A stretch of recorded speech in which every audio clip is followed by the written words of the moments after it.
अक्सर आपने बहुत सारे लोगों को ऐसा कहते हुए सुना होगा कि हमारी बहू तो बहुत ज़्यादा बदतमीज़ है। हमें हमेशा पलट के जवाब दे देती है। हमारी तो सुनती ही नहीं है, अपनी मर्जी की ही करती है। या फलाने की बहू को देख लो, वो तो उसकी कितनी बात सुनती है या उसके कितना मान सम्मान करती है। हमारी बहू तो हमारे साथ में बहुत ज़्यादा बदतमीज़ी से बात करती है। क्या सच है ऐसा? क्या आप भी उनमें से एक हैं जो अपनी बहुओं को बदतमीज कहते हैं, या आपके आसपास कोई ऐसा है जो इस तरीके की कोई व्यवहार कर रहा है अपने घर की बहुओं के साथ में? कितना सही लगता है आपको ये? नमस्कार, मैं हूं शिप्रा और स्वागत है आपका सीकिंग हैप्पीनेस में। और आज हम इसी टॉपिक पे बात करने जा रहे हैं कि सच में आजकल की बहुएं इतनी ज़्यादा बदतमीज़ हो गई हैं कि आपकी कोई बात मानती ही नहीं, अपने ससुराल वालों की कोई भी बात मानती ही नहीं है और उनको हमेशा पलट करके जवाब देती रहती हैं। उनका मान सम्मान नहीं करती हैं क्या? क्यों है ऐसा? ये वीडियो क्लिप देखिए। तमीज होती नहीं है, उन्हें बनाया जाता है। कौन सी बहू ससुराल में आते ही जुबान लड़ाना चालू कर देती है? आई थिंक 1% भी नहीं। वो पहले सहन करती है जितनी उसमें कैपेसिटी है। फिर जब बार बार उसको हर चीज के लिए सुनने को मिलता है ना, तब वो अपना मुंह खोलती है और फिर बहुएं बदतमीज करार कर दी जाती है। जी हाँ, बात बिल्कुल सही कही गई है। इसके अंदर कोई भी बहू पहले दिन से बदतमीजी नहीं करती है। उसके लिए ऐसे हालात क्रिएट कर दिए जाते हैं, ऐसी परिस्थितियां बना दी जाती हैं, उसके आसपास के लोग, उसके ससुराल वाले, यहाँ तक कि कभी कभी कुछ केसेस में उनके पति भी इन सब चीज़ों में शामिल होते हैं और ऐसा एक माहौल बना देते हैं कि बहू को जो है पलट करके बोलना ही पड़ जाता है। कब तक सहेगा कोई? लिमिट होती है हर एक चीज़ की। जैसे आपके लिए भी बर्दाश्त की एक सीमा है, वैसे ही उसके लिए भी बर्दाश्त की एक सीमा है।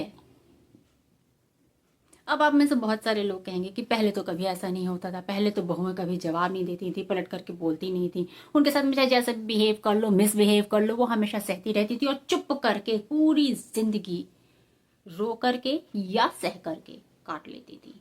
पर नहीं, आज ऐसा नहीं है। फर्क कहाँ पर आ गया है? फर्क यहाँ पर आ गया है कि पहले की जो बहुएं होती थी, जो फीमेल्स होती थी, वो डिपेंडेंट होती थी, वो इनसिक्योर होती थी, इसलिए वो हमेशा रो करके चुप होकर के सह लेती थी। आज की तारीख में फीमेल्स डिपेंडेंट नहीं है, इंडिपेंडेंट हैं। वो अपना खुद से कमा खा सकती हैं, खुद से अपने आप से रह सकती हैं, वो अपना पालन पोषण खुद से कर सकती हैं, निर्भर नहीं है वो किसी पर भी। और आज की तारीख में यही एक सबसे बड़ा फैक्ट हो गया है जिसकी वजह से वो बहुत ज़्यादा, हद से ज़्यादा सहती नहीं है या पलट करके बोलती हैं या फिर अपने लिए स्टैंड लेती हैं। जिस भी भाषा में आप कहना चाहें आप उस चीज़ को कह सकते हैं। तो क्या इसका ये मतलब है कि घर की बहुओं को या फीमेल्स को नौकरी करने देना बंद कर दिया जाए, उनको घर से निकलना और बंद कर दिया जाए? जी नहीं, बिल्कुल भी नहीं। इसका ये मतलब कतई भी नहीं है कि आप घर की फीमेल्स को घर में ही बांध करके रख दें पहले की तरीके से। नहीं, ऐसा बिल्कुल भी नहीं है। पहले के ज़माने में जैसी हमारी परिस्थिति थी, जैसा हमारा सोशल स्टेटस था, उसके हिसाब से आपके घर में अगर सिर्फ एक बंदा भी कमा रहा है तो पूरे जॉइंट फैमिली को भी वो अच्छे से भरण पोषण कर पाता था, सारी सुख सुविधाएं दे पाता था। लेकिन आज की तारीख में ऐसा नहीं है। जो हमारा सोशल स्टेटस बन गया है, जिस हिसाब से हमारी महंगाई हो गई है, उसमें अगर दोनों पार्टनर्स नहीं कमा रहे हैं तो आप स्टेटस मेंटेन नहीं कर सकते हैं। आप एक लग्जूरियस लाइफ जीना तो बहुत दूर की बात है, आप एक अपनी नॉर्मल लाइफ, जो डे टू डे लाइफ है, जिसमें आप अच्छे तरीके से अपना रहन सहन खान पान निभा पाएँ, वो भी करना बहुत ही मुश्किल हो गया है। यहाँ तक कि आपके बच्चों की एजुकेशन भी इतनी ज़्यादा एक्सपेंसिव हो चुकी है कि आप उसको भी अफोर्ड नहीं कर पाएंगे। इसलिए बहुत ज़रूरी है कि दोनों जने मिल करके कमाएं और अपने घर परिवार को बांध करके रखें, अच्छे से चलाएं। बट दैट डजेंट मीन कि आप जो है बहू के ऊपर ही सारी जिम्मेदारियां लाद दें कि वो बाहर भी जाके काम करे और घर के भी सारे काम सुचारू रूप से करती रहे।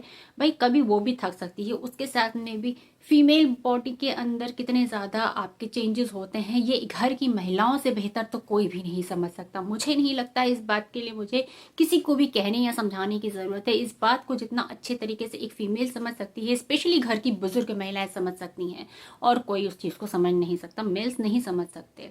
तो आपको क्या करना है? आपको खुद सपोर्ट करना है अपनी नेक्स्ट जनरेशन को, जिससे कि वो घर के साथ साथ बाहर के काम भी अच्छे तरीके से मैनेज कर सके। आफ्टर ऑल अगर वो कमा के लाएगी तो पैसा घर में ही आएगा और घर में ही जो है तरक्की में आपके नाती पोतों के जो है भविष्य के में ही लगने वाला है, वहीं काम आने वाला है, और कहीं वो वेस्ट तो नहीं जाने वाला है।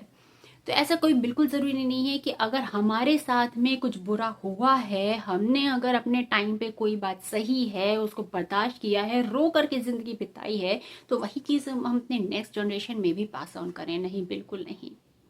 पहले के ज़माने में क्या होता था कि अगर कोई कुछ भी कर ले, किसी के लिए कितना भी डेडिकेशन दिखा ले, कोई कितना भी काम कर ले, उसकी वैल्यू ज़ीरो होती थी, कोई भी उसको अप्रिसिएशन नहीं मिलता था, जिसकी वजह से वो बहुत ज़्यादा फ्रस्ट्रेटेड रहती थी फीमेल्स। और वही फ्रस्ट्रेशन वो नेक्स्ट जनरेशन में भी पास ऑन करती जा रही हैं। टिल जनरेशन टू जनरेशन वो फ्रस्ट्रेशन पास ऑन होता जा रहा है। बट कब तक, आखिर कब तक?